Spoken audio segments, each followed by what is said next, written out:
Assalamualaikum warahmatullahi wabarakatuh, teman-teman sekalian. Seperti janji saya kemarin, setiap hari saya akan berbagi kisah hidup saya di masa karantina ini. Ini hari kedua saya karantina. Sekarang tanggal 30 Desember 2020.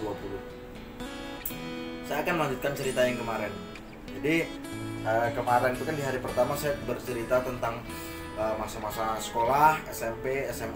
Nah, sekarang saya hari kedua mau memulai cerita ketika saya lulus sekolah dan melanjutkan bekerja. Jadi saya lulus SMA itu 26 April 2010. Itu saya dinyatakan lulus. Dan waktu itu memang nggak ada keinginan kuliah ya. Bukan nggak ada keinginan kuliah, karena yang pertama, orang tua ya jelas nggak mampu ya, nggak mampu. Orang tua hanya mampu menyekolahkan sampai batas SMA saja, karena kan bapak buruh merantau kan. Sementara saya masih ada adik dua yang masih sekolah semua kan waktu itu. Tapi sebenarnya kalau orang yang tekadnya besar, tekadnya kuat, harusnya nggak jadi alasan ya. Harusnya dia kerja, begitu dapat kerjaan bisa kuliah gitu ya. Tapi pada saat itu mungkin keinginan kuliah saya nggak terlalu kuat mungkin ya. Jadi saya fokus kerja aja gitu. Nah, akhirnya ketika lulus sekolah itu saya di rumah itu cuma sebulan 2 bulan lah, atau 3 bulanan lah gitu. Kemudian saya dikontak sama keluarga saya yang ada di Batu Raja. Kebetulan saya kan lahir di Batu Raja. Umur 6 tahun saya hijrah pindah ke Lampung bersama keluarga sampai saya besar, sampai lulus sampai sekarang masih di Lampung gitu kan menetapnya. Jadi saya dihubungin sama keluarga Batu Raja waktu itu. Kakek bilang nanti dibantu dicarikan kerja, katanya kakek ada kenalan di Jakarta gitu kan. Kemudian paman juga adik iparnya bapak waktu itu kan kerja di perkebunan kelapa sawit kan, udah karyawan tetap gitu kan di pabriknya gitu kan. Jadi saya disuruh ke sana. Ya sudah, saya bilang saya coba ke sana aja lah, saya bilang. Saya merantau akhirnya ke Batu Raja, ke tanah kelahiran. Sampai di sana ketemulah keluarga besar. Setelah sekian tahun nggak berjumpa lah ya, kira-kira begitu, bertemu. Kemudian paman saya ini masukin saya bekerja di perkebunan kelapa sawit, teman-teman, ceritanya. Waktu itu 2010, sekitar bulan apa ya, Oktober kalau nggak salah lah. Terus saya masuk di sana, gampang masuknya. Sebenarnya masuk di sana susah, tapi karena ada orang dalam kan, paman saya masukin, saya masuk. Waktu itu saya bekerja di lapangan, di perkebunannya. Jadi saya dulu sebagai pekerja harian lepas ya, bukan pekerja harian tetap, pekerja harian lepas. Gaji saya satu hari, teman-teman, 27.000. Nah, itu gaji saya. Tapi kerjanya nggak lama sih, kerja dari jam 8 pagi sampai jam 11 pagi sampai jam 12 gitu ya. Cuma 3 atau 4 jam lah kerjanya tiap hari. Sehari digaji 27.000 tahun 2010. Singkat cerita, selama kerja di sana saya sembari bikin lamaran juga, dititipkan ke orang Batu Raja juga, temennya kakek. Katanya dia punya kenalan orang di Jakarta yang punya pabrik mobil gitu kan. Jadi saya melamar kerja PT El Nusa, kalau nggak salah PT El Nusa ya, itu bergerak di otomotif, pabrik mobil gitu. Saya tulis, saya masukkan, tapi tidak ada panggilan sama sekali. Saya tunggu-tunggu seminggu, 2 minggu, sebulan, nggak ada panggilan sama sekali. Udah saya lupakan itu ya. Singkat cerita tadi ya, 3 bulan saya kerja di perkebunan kelapa sawit itu. Tepatnya Januari, awal Januari itu saya udah nggak betah di situ.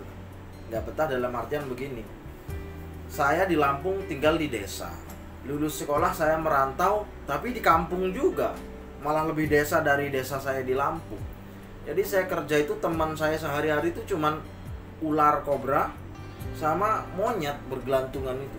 Udah, karena kan kerjanya kan disebar sendiri-sendiri gitu kan. Kerjanya itu, teman-teman, bawa ganco itu loh, ganco besi bengkong gini, ganco.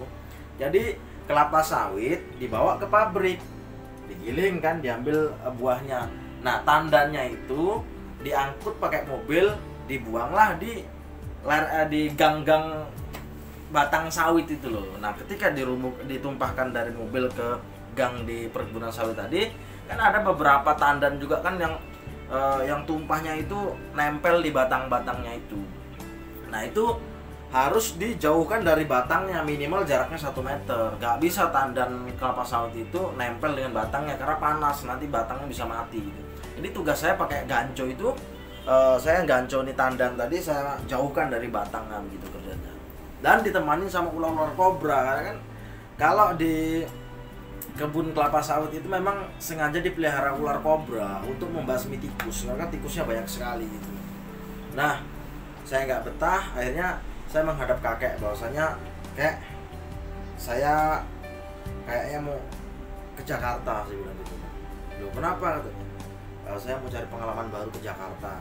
Kakek tanya, "Emang sudah ada teman di sana?" "Insya Allah teman di Jakarta ada, masalah kerjaan nanti saya cari sendiri di Jakarta," saya bilang gitu. Nah, jujur kakek saya waktu itu kecewa dalam artian begini, kakek saya tuh maunya saya tinggal di Batu Raja bersama kakek saya, menemani kakek saya sampai tua gitu.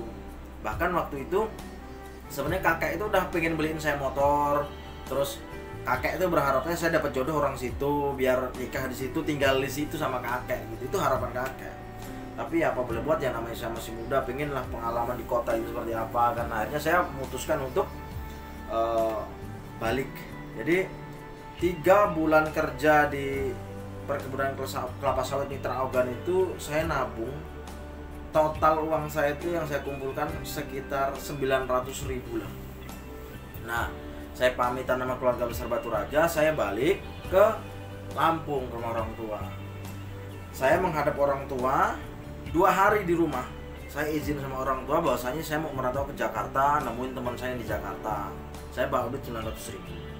Diizinkan oleh orang tua. Akhirnya saya berangkat sendiri tuh ke Jakarta. Sampainya di Kalideres, saya dijemput sama teman saya. Nah, waktu itu sahabat saya namanya Ponco. Dia sudah duluan, terlebih dahulu lulus sekolah ke Jakarta, sudah punya kos-kosan di sana, terus dia kerja di sebuah toko buku gitu kan. Jadi saya kontak-kontakan sebelumnya waktu di Batu Raja, saya mau ke sana, oke katanya. Nanti kamu kesini aja, nanti tinggal sama saya katanya kan. Kebetulan sampai Kalideres dijemput sama Ponco, dibawa ke kosnya. Nah, di kosnya itu ternyata Ponco itu ngekos berdua, Ponco sama Audin ini orang Sukabumi, orang Sunda, bapak-bapak gitu kan, berdua. Jadi ketambah saya bertiga. Jadi dengan bertiga ini lebih enak karena biaya kosan ditanggung bertiga gitu kan. Kan biaya kosnya sekitar 600.000. Jadi kalau bertiga satu orang cuma 200.000, ringan gitu kan. Nah, setelah saya sudah sampai di Jakarta, aku tanggalnya kurang pasti, tapi kalau aku nggak salah tuh pertengahan Januari aku sampai Jakarta itu. Nah, itulah awal mula saya merantau ke Jakarta, teman-teman. Nah, setelah sampai Jakarta, saya bekerja apa? Nah, nanti saya akan bikin videonya di vlog saya yang di hari ketiga karantina gitu kan. Kalau saya jelaskan semua nanti belum sampai selesai karantina udah nggak ada materi lagi gitu kan. Jadi saya di hari kedua ini saya cerita tentang pekerjaan pertama saya gitu. Besok saya akan lanjutkan ceritanya. Bagaimana ceritanya besok ya. Oke, saya akhiri dulu. Wassalamualaikum warahmatullahi wabarakatuh. Semoga kita semua sehat. Saya juga sehat tentunya, agar swabnya lancar semua, negatif, dan segera ke kapal ya. Alhamdulillah saya baru selesai 30 menit yang lalu lah. 1 jam yang lalu lah saya baru selesai swab PCR. Nggak tahu hasilnya belum keluar ya. Keluarnya katanya after 3 days gitu. Mudah-mudahan hasilnya negatif ya teman-teman. Oke, gitu aja ya. Sampai jumpa di vlog berikutnya. Vlog yang ketiga di hari ketiga karantina. Besok ya. Tunggu videonya. Terima kasih. Wassalamualaikum warahmatullahi wabarakatuh.